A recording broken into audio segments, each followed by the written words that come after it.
Onde está o dízimo no Novo Testamento? Onde está o dízimo no Novo Testamento? Este é o tema para este vídeo, em nome de Jesus. Onde está o dízimo no Novo Testamento? Eu estou procurando aqui, eu não vejo ninguém dizimando no Novo Testamento. Eu não vejo os apóstolos pregando dízimo, pregando salvação em cima de Malaquias 3,10. Eu não vejo o apóstolo Paulo pregando Malaquias 3,10. Eu não vejo o apóstolo Mateus pregando Malaquias 3,10 para a igreja primitiva. Eu não vejo os irmãos bereanos dando dízimo. Eu não vejo Jesus aqui no Novo Testamento dizendo que se você não der o dízimo, você é ladrão de Deus. Eu não vejo Jesus nem os apóstolos aqui dizimando nem pedindo dízimo a ninguém. Eu não vejo aqui os apóstolos no Novo Testamento dizimando como um ato de fé. Eu não vejo eles dizimando aqui como um ato de gratidão a Deus. Eu não vejo aqui nenhum dos apóstolos de Jesus sendo dizimista. Então, é o tema para este vídeo, né? Onde está no Novo Testamento o dízimo? Me mostre, senhores pregadores de dízimo, senhor de pregador de Malaquias 3,10, um único versículo, um cristão dizimando. Não tem. Então, se hoje você passa numa esquina, um ladrão te rouba, leva o teu dinheiro, o teu relógio, né, a tua carteira, né? Isto é o quê? É um roubo. Se você está caminhando na cidade, né, um meliante te pega e toma de você os seus bens, isto é o quê? Um roubo. E quem faz isso, quem pratica isso, vai o quê? Pela lei, preso, vai preso, né? Pela Constituição do nosso país, vai preso, porque é um roubo, né? Então não pode, você não pode roubar alguém, porque isso é crime, é roubo. Agora, e é por lei, viu? Agora deveria ser considerado pela lei um roubo, deveria ter uma lei que prendesse quem usa Malaquias 3,10 para extorquir a fé das ovelhas. Deveria ser um roubo, por lei do nosso país, quem pegasse a Bíblia para pregar salvação em cima de Malaquias 3,10. Porque se você bota uma faca para tomar o dinheiro de alguém, isto é roubo, né? Agora, você pegar o livro de Malaquias, usar a palavra de Deus, usar o Velho Testamento para roubar a fé alheia, isto no mundo espiritual também é considerado roubo. Então, cadê o dízimo no Novo Testamento? Eu vou esperar deitado, porque os senhores pregadores de dízimo, os senhores teólogos, senhores dos anéis no dedo, não vão me provar nunca os apóstolos dizimando nem pedindo dízimo de ninguém. Assista esse vídeo aqui. O tema é este: cadê o dízimo no Novo Testamento? Igreja completo. Pois bem, sabemos que o custo das igrejas são altos, considerando o aluguel, luz, aparelhos de som, show de luz, manutenção e trocas constantes. Estamos falando de uma média de R$ 15.000 por mês. Para que tudo isso se mantenha, é necessário arrecadações constantes e cada vez maior de dízimos e ofertas. E como manter essa arrecadação? Com versículos bíblicos, de preferência, que causem impacto e medo da ira de Deus, como se o dinheiro pudesse comprar uma relação com Deus. Afinal, se a palavra de Deus está dizendo, então temos que cumprir, certo? Mas, e se os versículos que você ouviu não dissessem realmente o que você pensava? E se te mostraram algo que na verdade não está lá? Afinal, confiamos tanto em nossos pastores que o máximo que faremos será ler o versículo indicado, sem nos preocupar em ler o contexto, nem o antes, nem o depois. Por que conferiríamos o que um líder está dizendo? Vamos então analisar juntos os principais versículos em defesa do dízimo no Novo Testamento, de forma imparcial. Depois, você poderá tomar suas próprias conclusões. Vamos começar pelo mais famoso, Malaquias, capítulo 3, versículos de 8 a 10. Muito usado nas igrejas para o chamar hino aqueles que não nacional do dizimam sistema de religioso. ladrões É a galinha dos ovos abertamente. de ouro. Malaquias Afinal, 3:10. traz o próprio Deus dizendo: me roubastes nos dízimos e nas ofertas. E em seguida ele diz: tragam-me os dízimos. Bom, na verdade, usar Malaquias hoje traz uma série de falhas. Primeiro, Deus está pedindo que os dízimos sejam entregues no templo, não nas igrejas que hoje existem em cada esquina, mas no templo, lá em Israel, que ele mandou os israelitas construírem, e que os gentios, pessoas de outras nações como eu e você, nem podiam chegar perto. Foi essa a ordem de Deus. Basta ler os capítulos 1º, 2º e 3º de Malaquias, Malaquias 1, que é até uma capítulo leitura 2 rápida. e capítulo Mas 3. dê antes uma espiadinha É o contexto de em Malaquias Malaquias 3. capítulo 2, versículo 11, e vai se surpreender em ver que Deus O contexto de fala com o Malaquias povo de 3:10 aí, ó. Judá. Se achar o Brasil escrito lá, me avise. Deus não estava chamando o povo de ladrão, e sim os sacerdotes, os líderes O ladrão de religiosos da Malaquias época. 3:10 era o Basta sacerdote, ler não era o povo versículo não. 1º de Malaquias, Olha, o no contexto de capítulo Malaquias 2, 3:10. que nunca ninguém lê para vocês. Não lê. Terceiro, o dízimo que Deus pede é comida, como você pode confirmar em Levítico capítulo 27, versículos de 30 a 32, que é quando Deus institui o dízimo como lei, muito antes de Malaquias. Tanto é que podemos verificar em Malaquias capítulo 3, versículo 10 ainda, que Deus diz: para que tenha comida em minha casa. Naquela época, não tinha supermercado. Dízimo nunca foi dinheiro, já existia dinheiro no tempo dos dízimos, mas ninguém nunca dizimou dinheiro. Muito E usado por que é eu sobre li de que é Abraão dinheiro? ter dado dízimo de tudo, que está em Gênesis capítulo 14, versículos 20, e que Paulo repete em Hebreus capítulo 7, versículo 2. É outra falha. Se você ler todo o capítulo 14 de Gênesis, vai ver que a riqueza que ele dá não foi ordem de Deus, e não era dele, e sim tinha sido saqueada de outro rei. Seria como se matássemos e roubássemos um traficante para dar 10% e ficássemos com o resto. Sem cabimento nos dias de hoje. Abraão não deu do bolso dele. Aliás, ficou mais rico. Exatamente. Aí os dizimistas inventam de vários argumentos para não parar essa prática judaica de dar o dízimo.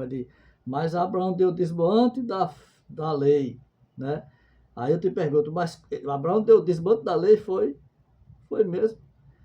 Mas quem pediu esse dízimo a Abraão? Deus, Jeová, pediu para Abraão dizimar. Né? E Abraão dizimou dos bens dele, foi do bolso dele, 10% do suor dele foi. Aonde você vai me mostrar Deus pedindo dízimo a Abraão? Pois ficou com 90% do saque e também recebeu de presente cargas de pão e cargas de vinho. E ele só dá parte da riqueza depois de ser abençoado, como forma de se sentir grato. Está tudo escrito ali, mas nunca falaram para você. Em Hebreus capítulo 7, versículo 2, sobre o dízimo de Abraão, fica impossível de entender sem ler o capítulo 7 inteiro. O que Paulo está dizendo não tem a ver com dízimo, e sim que não se pode ser abençoado apenas seguindo as leis. Do versículo 1 até o versículo 6, Paulo diz que Melquisedeque era um grande sacerdote, e que mesmo Abraão dando origem à linhagem dos levitas, ao invés de receber, é ele quem dá tesouros para Melquisedeque, e ganha uma grande bênção. Então, Paulo explica do versículo 11 até o versículo 28 que por estar preso às leis, o sacerdócio de Melquisedeque era falho e que Jesus era o sacerdote definitivo que muda toda a lei.